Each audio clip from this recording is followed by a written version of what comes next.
এখন আমি চিড়ের পায়েস বানাবো। তো কড়াতে আমি 2 কাপ মতো দুধ নিয়ে নিয়েছি। যারা একটু বেশি করতে চাও আরও বেশি করে দুধ নিতে পারো। তো এখানে আমার চিড়ে ভিজিয়ে রেখে দিয়েছিলাম। তো চিড়েটা আমি এবার দিয়ে দেবো। এরকম চিড়ে নেবে, যারা বাচ্চাদের খাওয়াতে চান তারা হচ্ছে চিড়েটা তাহলে নরম হয়ে যাবে, তাড়াতাড়ি গলে যাবে আর কি।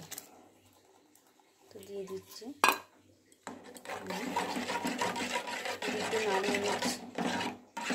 চিড়েটা একটু সেদ্ধ হোক, দুধটা আমার ফুটিয়ে গেছে।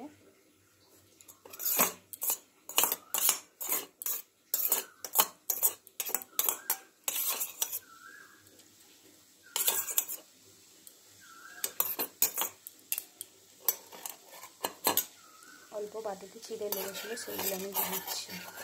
তো দুধ খুবই উপকারী, এটা গরুর দুধ, বাচ্চার জন্য বড়দের জন্য।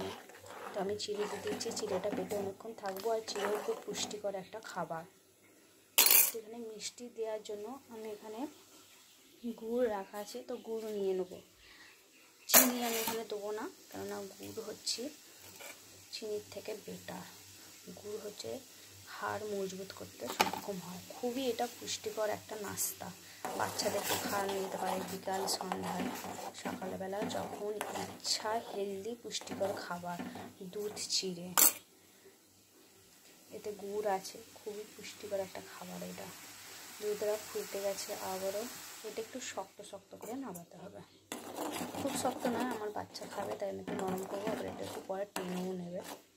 তোমরা পারলে একটু শক্ত করে নেবে, যারা এমনি খাবে বাচ্চাদের জন্য একটু নরমই ভালো জিনিসটা।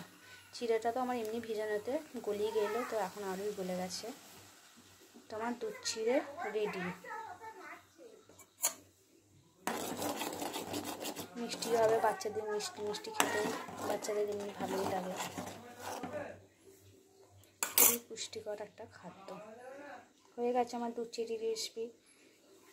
এটা সবাই খেতে পারবেন। এটা হচ্ছে চিড়ার পায়েস, খুবই পুষ্টিকর।